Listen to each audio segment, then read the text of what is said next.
दोस्तों, मलयालम सिनेमा ने इस साल एक के बाद एक जबरदस्त मूवीज को पेश किया है। IMDb पर 8.4 की रेटिंग रखने वाली ये कहानी एक ऐसे आदमी की है जो पिछले 10 साल से एक जैसी जिंदगी जी रहा है। उसकी जिंदगी एक रेलवे ट्रैक पर शुरू होती है और रोज ट्रेन को हरी झंडी दिखाने तक खत्म हो जाती है। लेकिन फिर एक दिन उसी रेलवे ट्रैक पर उसे मिलता है एक शख्स, जिसके बाद एक ट्विस्ट इस आदमी की जिंदगी को हिला देते हैं। और उससे भी ज्यादा हमारा दिमाग हिल जाएगा जब हमें पता चलेगा कि ये आदमी आखिर यहाँ 10 साल से था क्यों। तो चलिए शुरू करते हैं आज की ये जबरदस्त मूवी। लेकिन आगे बढ़ने से पहले इस वीडियो को लाइक करना और चैनल को सब्सक्राइब करना मत भूलना। साथ ही हमारे इंस्टाग्राम चैनल को फॉलो भी कर लें, जहां हम एक के बाद एक कॉन्टेस्ट लाने जा रहे हैं। तो चलिए अब चलते हैं सीधा मूवी की तरफ। तो मूवी की शुरुआत में हम एक रेगिस्तानी इलाका देखते हैं, जहां मीलों तक सिर्फ रेत ही रेत होती है। दूर दूर तक वहां कोई आदमी तो क्या, जानवर भी नहीं होता। ऐसा इसलिए क्योंकि आसपास कोई गांव और नदी भी नहीं होती। पर इसी रेगिस्तान में एक लेवल क्रॉसिंग होती है, यानी रेलवे क्रॉसिंग। और इसी क्रॉसिंग को मेंटेन करने का काम करता है रघु नाम का एक आदमी। रघु असल में इसी क्रॉसिंग के पास बने एक घर में रहता है और उसकी डेली लाइफ कुछ ऐसी है कि सुबह वो सबसे पहले पानी लेने के लिए 10 किलोमीटर दूर नदी तक जाता है। वहाँ से पानी लेकर वापस घर आता है, फिर घर का काम करके दोपहर को ट्रेन को झंडियाँ दिखाता है और फिर रात को खाना खाकर सो जाता है। इस पूरे रेगिस्तान में उसके पास बस एक गधा होता है, जिसका वो अच्छे से ख्याल रखता है। अब एक दिन रघु को रेलवे पुलिया के नीचे एक लड़की नजर आती है, जो दिखने में किसी बड़े घर की लग रही होती है। उसको देखकर ऐसा लगता है कि जैसे उसने उस ट्रेन से छलांग लगाई हो और गिरकर बेहोश हो गई हो। अब रघु फौरन उसको उठाकर अपने घर ले आता है और अपने बेड पर सुला देता है। वो उसको होश में लाने की कोशिश करता है, लेकिन वो होश में नहीं आती, तो वो वहीं पर बैठकर उसके होश में आने का वेट करने लगता है। अब रघु की बात करें तो उसने पिछले 10 सालों में किसी भी इंसान को इस रेगिस्तान में नहीं देखा था, इसलिए इस लड़की को देखकर उसे अंदर से खुशी मिलती है। अब अचानक से वो लड़की होश में आ जाती है और अपना नाम चैताली बताती है। वो रघु से पूछती है कि मैं कहाँ पर हूँ और मैं यहाँ कैसे आई। तो रघु कहता है कि शायद आपने ट्रेन से छलांग लगाई, लेकिन मरने की जगह आप बच गईं और बेहोश हो गईं। ये सुनकर चैताली कहती है कि नहीं, मैंने मरने के लिए छलांग नहीं लगाई। असल में ट्रेन के अंदर दो लोगों के बीच झगड़ा हो रहा था। मैंने उनको शांत करने की कोशिश की, लेकिन इतने में उन्होंने मुझे ही धक्का दे दिया और मैं ट्रेन से बाहर गिर गई और बेहोश हो गई। अब रघु कहता है कि ठीक है, अब आप ज्यादा बोलिए नहीं, क्योंकि आपको चोट लगी है। ऐसा कहकर वो उसको पानी देता है और उसके लिए चाय बनाने लगता है। लेकिन चैताली कहती है कि मुझे चाय नहीं चाहिए, मुझे अभी घर के लिए निकलना होगा। उस ट्रेन में मेरा पति भी है और वो मेरे लिए परेशान हो रहा होगा, इसलिए मुझे फौरन उस ट्रेन को पकड़ना होगा या फिर अगले स्टेशन तक जाना होगा। ये सुनकर रघु कहता है कि ये सब मुमकिन नहीं है। वो कहता है कि ट्रेन तो वापस आएगी नहीं, इसलिए हो सकता है तुम्हारा हस्बैंड ही तुमको ढूंढते हुए यहाँ तक आ जाए। लेकिन अगर तुम खुद जाने का सोच रही हो तो पैदल जाते जाते तुमको एक दिन से भी ज्यादा वक्त सिर्फ अगले रेलवे स्टेशन तक पहुँचने में लग जाएगा। लेकिन चैताली उसकी बात नहीं मानती और वहाँ से निकल पड़ती है। फिर शाम होते ही जब चलते चलते चैताली को ठंड लगती है, तो भूख प्यास की वजह से वो फिर से बेहोश हो जाती है। अब अगली बार जब उसकी आंखें खुलती है, तो वो खुद को फिर से रघु के घर पर ही पाती है। यानी रघु उसका पीछा कर रहा था और उसे पता था कि वो उस जगह से ज्यादा दूर नहीं जा पाएगी। अब उसके होश में आने पर वो कहता है कि मैंने आपसे पहले ही कहा था कि यहाँ से जाने का कोई फायदा नहीं, क्योंकि दूसरी जगह पहुँचने से पहले ही दिन ढल जाता है। वो कहता है कि आप एक काम करो, आप आज रात यहीं रुक जाओ और कल सुबह उठते ही निकल जाना। अब कोई रास्ता ना होने की वजह से चैताली वहीं रुकने का डिसीजन लेती है। फिर रात होने के बाद जब डिनर का टाइम होता है, तो रघु अपने साथ साथ चैताली के लिए भी खाना बनाता है। चैताली उस खाने को देखती है तो उसको मना कर देती है कि उसे भूख नहीं है। लेकिन रघु कहता है कि मैडम, यहाँ दूर दूर तक कोई पिज्जा बर्गर नहीं मिलता, मेरा खाना यही है, आपको भूख लग रही होगी इसलिए आप भी खा लीजिए, ये अन्न है, इससे आपकी बॉडी को गर्मी और ऊर्जा मिलेगी। अब मजबूरन भूख लगने की वजह से चैताली उस खाने को खाने लगती है। इस बीच चैताली अपने पति के बारे में सोचकर परेशान हो रही होती है। तो रघु कहता है कि आप परेशान मत होइए, कल सुबह आपके हस्बैंड आपको ढूंढते हुए यहाँ आ जाएंगे और अगर वो ना आए तो आप निकल जाना। अब सोते वक्त रघु कहता है कि मैडम, आप बेड पर सो जाइए, मैं जमीन पर सो जाऊंगा। लेकिन ये सुनकर चैताली कहती है कि नहीं, आप अंदर सोइए, मैं बाहर सो जाऊंगी। अब ये देखकर रघु समझ जाता है कि चैताली उसके सामने कंफर्टेबल नहीं है, इसलिए वो कहता है कि नहीं मैडम, आपको बाहर ठंड लगेगी, मैं खुद बाहर सो जाता हूँ और आप अंदर चैन से सो जाइए। अब ये कहकर रघु वहाँ से बाहर सोने चला जाता है, लेकिन चैताली को अंदर नींद ही नहीं आती। वो बार बार यही सोचने लगती है कि कहीं रघु कोई बेकार आदमी तो नहीं जो रात को उसको परेशान करे, जबकि रघु ठंड की वजह से बाहर सो नहीं पा रहा होता। इसलिए वो अपने गधे से बातें करने लगता है और साथ में बीड़ी पीता रहता है, जिसे एक लड़का ट्रेन से उसे ब्लैक में दे जाया करता था।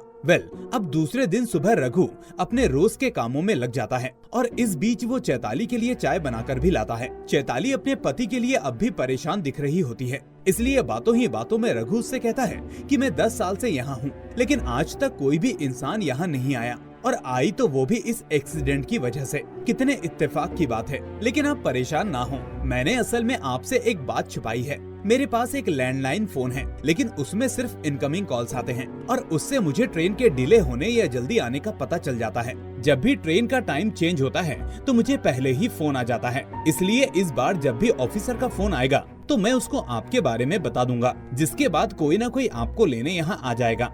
अब उसका ये कहना होता ही है कि तभी उसके फोन की रिंग बज जाती है, जिसमें उसे ऑफिसर ट्रेन के शेड्यूल के बारे में बताता है। इस बीच अब रघु अपने ऑफिसर को चैताली के बारे में बताने वाला होता ही है कि तभी चैताली उस कॉल को डिस्कनेक्ट कर देती है। वो कहती है कि इन्हें मेरे बारे में मत बताओ, असल में मैंने भी तुमसे कुछ छुपाया है। मुझे किसी ने ट्रेन से धक्का नहीं दिया, बल्कि मैंने खुद अपने पति से बचने के लिए ट्रेन से जंप लगाई थी, जिसके बाद मैं बेहोश हो गई। रघु पूछता है कि अपने हस्बैंड से बचने का क्या मतलब है, वो तुम्हें क्यों परेशान करेगा। ये सुनकर चैताली अब उसको अपने बारे में बताने लगती है, जिसके बाद सीन फ्लैशबैक में जाता है। यहाँ हम चैताली के हस्बैंड शिंचू को देखते हैं, जो काफी महीनों डिप्रेशन का शिकार था। असल में शिंचू पहले से शादीशुदा था, लेकिन उसकी पहली बीवी ने खुद को खत्म कर लिया था, जिसकी वजह से वो धीरे धीरे डिप्रेशन में चला गया। इसके बाद वो मिला चैताली से, जो एक साइकियाट्रिस्ट थी, और सिंचू उसके पास थेरेपी के लिए आया करता था। अब धीरे धीरे सिंचू ठीक होने लगा, और जब वो ठीक हो गया तो उसने सीधे चैताली को प्रपोज कर दिया, जिसके बाद चैताली ने भी उसे हाँ कर दिया, क्योंकि वो उसकी सच्चाई और साफ मन को जानती थी। अब थोड़े वक्त बाद ही दोनों की शादी भी हो गई। अब रघु पूछता है कि आपको तो पता था कि उसकी शादी ऑलरेडी हो चुकी है, फिर आपने शादी के लिए हाँ क्यों बोला। तो चैताली कहती है कि यही बात मेरे माता पिता ने भी पूछी थी, पर मैंने उनसे वही कहा जो उस वक्त मुझे लग रहा था। मुझे शिंचू पर तरस आ रहा था, वो दिल से सच्चा था, लेकिन शादी के बाद वो धीरे धीरे बदलने लगा और ड्रग्स लेने लगा। इस नशे की वजह से वो फिर से डिप्रेशन में जाने लगा और मुझ पर हाथ उठाने लगा, जिसके बाद मैं उससे परेशान हो गई और आज ये दिन आ गया। अब सीन यहाँ से प्रेजेंट में आता है, जहाँ चैताली रघु से बाथरूम के बारे में पूछती है ताकि वो नहा सके, लेकिन इस रेगिस्तान में बाथरूम कहाँ से होता। तो रघु उसे वही जगह दिखा देता है जहाँ वो खुद पर्दा लगाकर नहाया करता है। अब मजबूरन चैताली को भी वही नहाना पड़ता है और रघु उसे अपने कपड़े पहनने के लिए दे देता है। हालांकि वो उससे इतना जरूर कहता है कि बाथरूम में पानी मेरे लायक था, लेकिन आज आप यहाँ हैं इसलिए आपको भी उसी पानी से नहाना होगा, तो पानी थोड़ा संभल कर इस्तेमाल कीजिएगा। अब फ्री होने के बाद चैताली रघु से उसकी फैमिली के बारे में पूछती है, तो रघु बताता है कि मेरे परिवार में मेरे पेरेंट्स के मरने के बाद से मैं यहीं पर आकर अपनी जिंदगी गुजार रहा हूँ और यहाँ पर आए हुए मुझे पूरे 10 साल हो चुके हैं। ये सुनकर चैताली पूछती है कि तुम यहाँ पर दिन भर में काम क्या करते हो, क्योंकि ट्रेन तो 1 या 2 बार ही यहाँ से जाती हैं। तो रघु कहता है कि सुबह 4 बजे उठने के बाद मैं घर के कुछ काम करता हूँ, फिर 3 ट्रेन को दिन भर में हरी झंडी दिखाता हूँ और पानी लेने जाकर वापस आता हूँ। इस तरह इन्हीं कामों में मेरा पूरा दिन निकल जाता है। इसके अलावा मेरे पास सोचने के लिए भी कुछ नहीं है, करना तो बहुत दूर की बात है। खैर, अब रघु उससे पूछता है कि अगर आपने अपने हस्बैंड को एक बार ठीक कर लिया था तो दोबारा ठीक क्यों नहीं किया, आप वापस उसका डिप्रेशन ठीक कर देती। तो चैताली उसको एक चीज बताती है, जिसके बाद सीन फ्लैशबैक में चला जाता है। जब एक दिन चैताली घर के काम में बिजी होती है तो अचानक उसे शिंचू के कुछ पेपर्स और डायरी मिल जाती है, और जब वो उस डायरी को पढ़ती है तो उसके होश उड़ जाते हैं। उसे पता चलता है कि असल में शिंचू की बीवी ने खुद को नहीं मारा था, बल्कि शिंचू ही एक साइको किस्म का आदमी था जो उसे परेशान किया करता था, और एक दिन उसने ही अपनी बीवी को मार डाला। चैताली कहती है कि वो जान चुका था कि मैंने उसकी डायरी पढ़ ली है, इसलिए वो मुझे भी मारने का प्लान बना रहा था, इसलिए मुझे इस ट्रेन में मौका मिला और मैं कूद गई ताकि उससे पीछा छुड़ा सकूं। ये सुनकर रघु कहता है कि मैंने भी अपने पेरेंट्स की बात नहीं मानी थी, जिसकी वजह से आज मैं इस कंडीशन में हूँ, और आपने भी अपने माता पिता की बात नहीं मानी, जिसकी वजह से आप इस कंडीशन में हैं। अब इसी बीच अचानक रघु का फोन फिर से बजने लगता है और रघु उसको पिक करता है। फोन पर बात करने के बाद रघु चैताली से कहता है कि मेरी जिंदगी में आज तक कोई नहीं आया, और देखो आप आई तो मैं आज अपनी ट्रेन का टाइमिंग ही भूल गया, मुझे जाना होगा, ट्रेन बस आने ही वाली है। इतना कहकर वो वहाँ सिग्नल देने चला जाता है। उधर घर में सारा सामान इधर उधर पड़ा होता है तो चैताली उसको ठीक करने लगती है और किचन में जाकर कुछ बनाने का सोचती है, लेकिन तभी सामान को इधर उधर रखते हुए उसे अचानक एक पुराने न्यूज़पेपर की कटिंग मिलती है जिस पर लिखा था कि एक फैमिली के 4 लोग एक साथ मारे गए। चैताली को साथ में एक ID कार्ड भी मिलता है जिस पर नाम तो रघु का ही होता है, लेकिन फोटो इस रघु का नहीं होता, और ये देखकर वो समझ जाती है कि जरूर दाल में कुछ काला है, क्योंकि अगर फोटो वाला रघु असली है और वो इस ट्रेन का काम करता था तो ये नकली रघु उसी आइडेंटिटी को चुराकर यहाँ क्यों रह रहा है। इस तरह चैताली के दिमाग में कई सवाल आने लगते हैं कि मैं एक साइको किलर से बचते हुए गलती से दूसरे साइको के पास आ गई। अब थोड़ी देर बाद जब रघु वापस आता है तो वो देखता है कि पूरा घर एकदम से साफ चमक रहा है। इस बीच अचानक चैताली उसके सामने चाकू लेकर खड़ी हो जाती है और रघु उसके पास पड़े न्यूज़पेपर की कटिंग के टुकड़े को देख लेता है और साथ में उस फर्जी आई कार्ड को भी। वो कहता है कि अच्छा तुमको मेरे बारे में इतना पता चल गया तो फिर पूरा सच भी सुन लो, लेकिन पहले चाकू नीचे कर लो क्योंकि तुमको मुझसे डरने की कोई जरूरत नहीं है। इसके बाद रघु अपनी बीती हुई लाइफ के बारे में बताता है और यहाँ से सीन फ्लैशबैक में जाता है। हम देखते हैं कि रघु अपनी माँ के साथ रहता था और एक दिन वो अपनी माँ के साथ किसी लड़की को देखने उसके घर गया था। वहाँ उसने उस लड़की से कहा कि मैं एक लड़की को प्यार करता था लेकिन उसने मुझे धोखा दिया। क्या आपका भी कोई बॉयफ्रेंड है? अगर है तो बता दीजिए, हम इस रिश्ते को आगे नहीं बढ़ाएंगे। पर वो लड़की हंसते हुए कहती है कि मेरा किसी के साथ कोई रिलेशन नहीं है, इसलिए मैं इस रिश्ते के लिए तैयार हूँ। जिसके बाद रघु और उस लड़की की शादी हो जाती है। फिर शादी के कुछ हफ्ते बाद ही रघु की माँ गुजर जाती है, जिसके बाद उसकी वाइफ घर में अकेली पड़ जाती है। अब रघु का काम बाहर होता है, इसलिए उसके खेतों की देखभाल और उसकी बीवी के घर पर अकेले रहने की वजह से उसकी बीवी अपने कजिन को वहाँ पर बुला लेती है ताकि वो काम संभालने में उसकी मदद कर सके।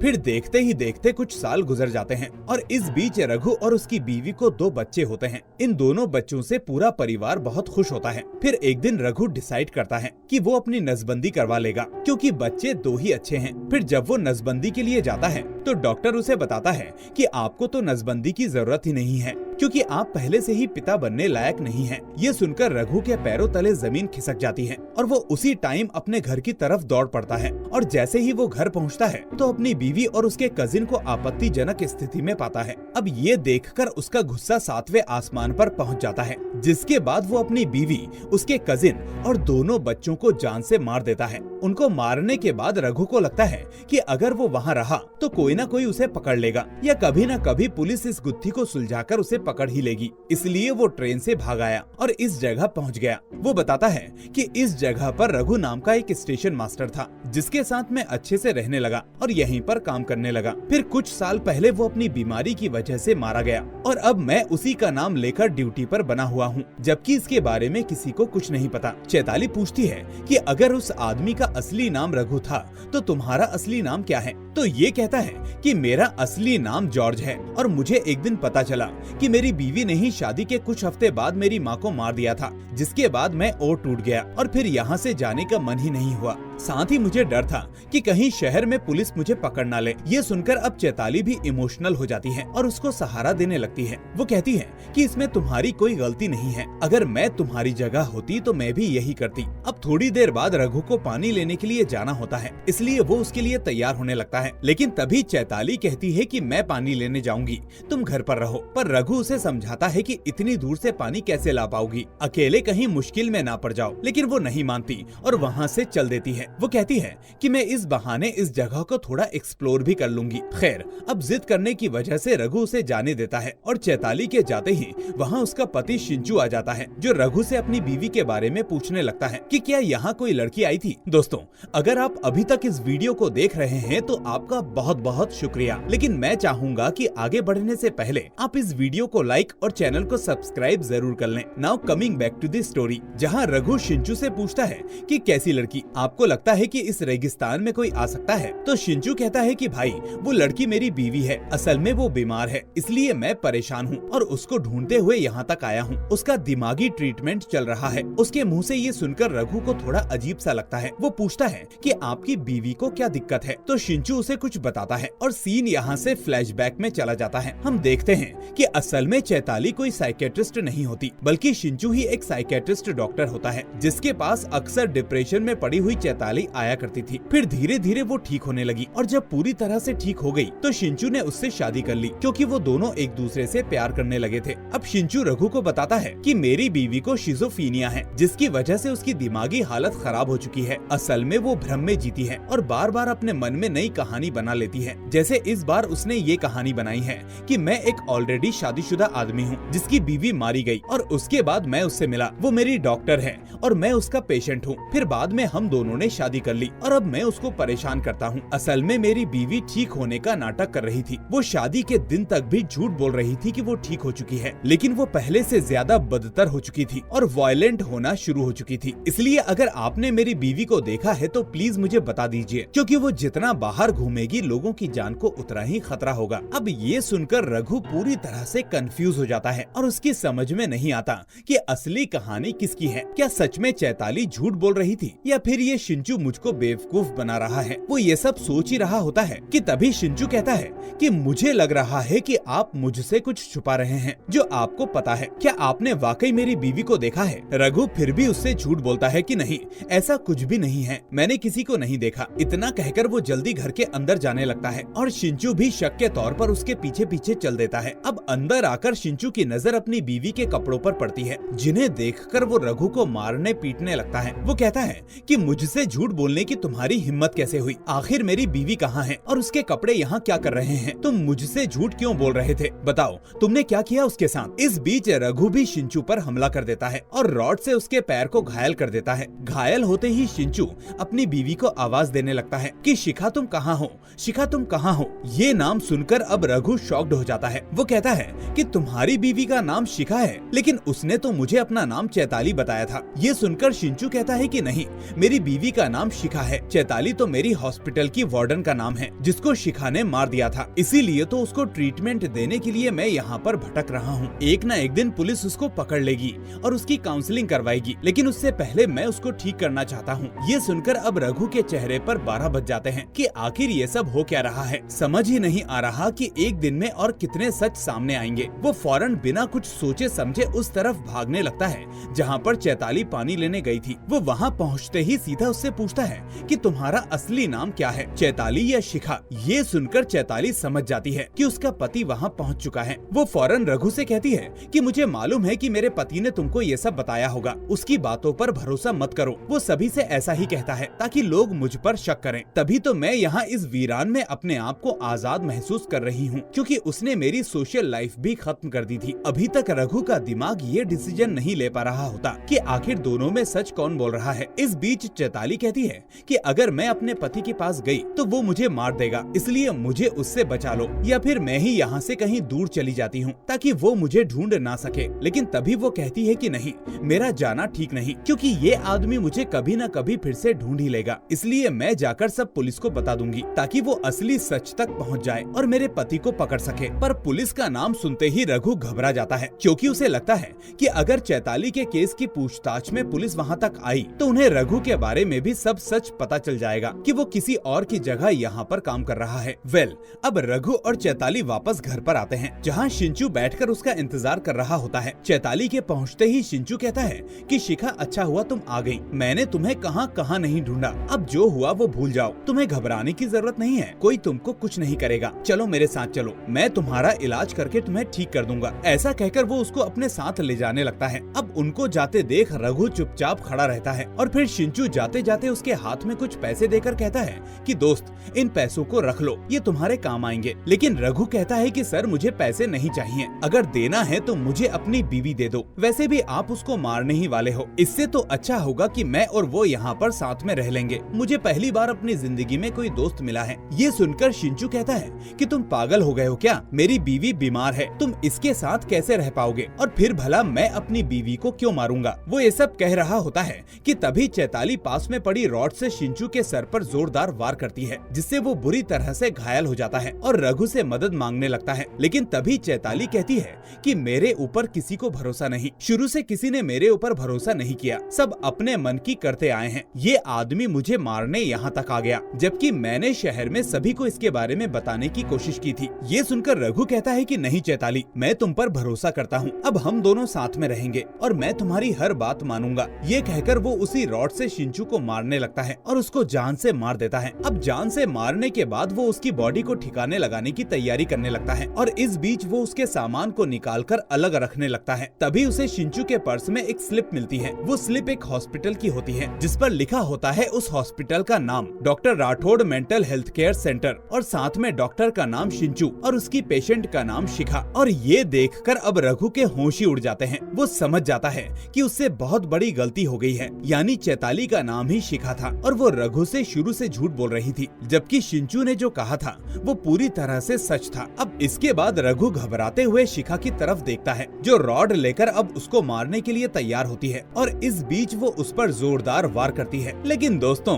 क्लाइमेक्स अभी भी बाकी है। दूसरे दिन हम देखते हैं रघु को, जो थोड़ा घायल होता है और अपने कमरे से बाहर आता है। यानी लास्ट में शिखा जब तक रघु को मारती तब तक रघु ने शिखा को मार दिया था। और यहाँ रिवील होता है इस मूवी का सबसे बड़ा ट्विस्ट, जहाँ रघु की स्टोरी फ्लैशबैक में जाती है। असल में शुरू में हमें दिखाया गया था कि रघु की बीवी ने उसको धोखा दिया, इसलिए रघु ने उसको और कजिन के साथ साथ अपने बच्चों को भी मार दिया। लेकिन ये सच नहीं था। असल में रघु की कोई फैमिली थी ही नहीं। दरअसल वो एक लड़की से प्यार करता था और उससे उसकी शादी नहीं हो पाई थी। अब इसी वजह से वो धीरे धीरे डिप्रेशन में जाने लगा और उस लड़की की शादी के 2 साल बाद उसने उसके पूरे परिवार, जिसमें उस लड़की का हस्बैंड और 2 बच्चे थे, उनको जान से मार दिया। फिर डर के मारे वो वहाँ से भागकर यहाँ आ गया और यहाँ पर आकर इसने रघु को भी मार दिया और उसके नाम से नौकरी कंटिन्यू करने लगा ताकि कोई उसको ढूंढ ना पाए। यानी कि रघु असल में शिखा से भी बड़ा साइको था, जिसकी वजह से वो इस जगह आकर सालों से छुपा हुआ था। तो दोस्तों, आपको ये मूवी कैसी लगी मुझे कमेंट में जरूर बताएं। इस वीडियो को लाइक करना मत भूलना और साथ ही अपने दोस्तों के साथ शेयर जरूर कर देना। और जो लोग नए हैं वो चैनल को सब्सक्राइब करके नोटिफिकेशन बेल को भी दबा दें ताकि कोई भी वीडियो आपसे मिस ना हो। तो चलिए दोस्तों, मैं मिलूंगा आपसे अगली ऐसी ही वीडियो में। Till then, take care and thanks for watching.